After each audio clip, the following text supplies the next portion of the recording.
ברוכים השבים. בשיעור הפעם אנחנו נדבר על אלגוריתם קלאסטרינג בשם K-means. לצורך העניין פתחתי הפעם מידע חדש, מהמידע גם כן הבסיסי שבא מהווקה, כאשר הוא כולל מידע בנוגע להצבעות של אנשי קונגרס שונים בארצות הברית בנושאים מסוימים, ובסופו של דבר גם האם הם דמוקרטים או רפובליקנים. אוקיי, בואו נסתכל על האלגוריתם של קלאסטרינג, אלגוריתם Simple K-means, אותו אני אציג לכם היום. בואו נריץ אותו ונראה מה קורה. ובכן, המידע שאנחנו מקבלים פה, קודם כל אנחנו רואים כמה איטרציות סך הכל יתבצע האלגוריתם עד שהוא סיים.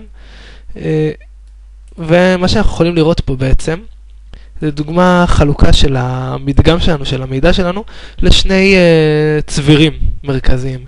שבעצם מה שאנחנו יכולים לראות, זה לדוגמה שיש שני צבירים של רפובליקני ושל דמוקרטי, ולדוגמה שעבור ההצבעה של האם כדאי שיהיו קבוצות דתיות בבתי ספר, יותר סביר שרפובליקנים יצביעו כן ודמוקרטים יצביעו לא.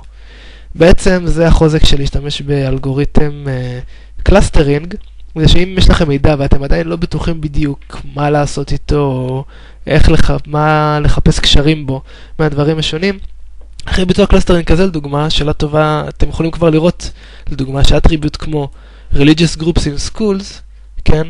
שווה לבדוק אותו, האם באמת רפובליקני יצביע כן ודמוקרטי יצביע לא. ובכן, מפה כבר יכולים באמת להפעיל עץ החלטה ולראות עד כמה הוא מצליח לסווג לפי ככה דברים. לעומת זאת ניתן לראות שאת האטריביוט Export Administration Act South Africa, כן? בשני הקלאסטרים הצביעו yes, אז בעצם לא כדאי לשאול עליו שום דבר, הוא כנראה לא יעזור לנו מאוד בלהבין את העניינים. מה שכן יפה פה, באמת אני לראות שבין הרפובליקנים ודמוקרטים יש המון הבדלים ברוב ההצבעות. עוד פעם, לא בכולם, הנה דוגמה אחת, דוגמה נוספת, אבל לא ספק מראה תמונת מבט מעניינת. כמו כן, גם ניתן לראות סך הכל איך הוא חילק את כל המדגם לפי הקלאסטרים, כאשר אנחנו רואים ש-214 הם 0, אם נסתכל שנייה, 0 זה רפובליקנים, ו1 זה דמוקרטים, אז ניתן לראות שהוא בעצם חילק 214 כרפובליקנים ו221 כדמוקרטים. עכשיו, כמובן, כיוון שזה אלגוריתם, הוא לא מושלם, ובאמת אם נסתכל על הקלאסים עצמם, נראה שיש בכלל 267 דמוקרטים ו168 רפובליקנים. כלומר, זה נותן פה איזושהי הערכה, מה שייך לאיזה קלאסטר לפי מרכז הקלאסטר, לפי המידע שנמצא במרכז הקלאסטר. בואו נסתכל עכשיו, בואו נעבור טיפה על הנתונים שיש של האלגוריתם עצמו. בואו נראה מה יש לנו פה. דבר ראשון, אנחנו רוצים להציג את השונות, את סטיית התקן. דבר שני, באיזה פונקציות מרחק אנחנו רוצים להשתמש. יש מרחק אוקלידי, אפשר להשתמש בדוגמה מנהטן דיסטנס, בואו נראה למה זה יגרום. נפעיל מנהטן דיסטנס, קיבלנו האמת די אותו דבר, חילק את זה באותה צורה.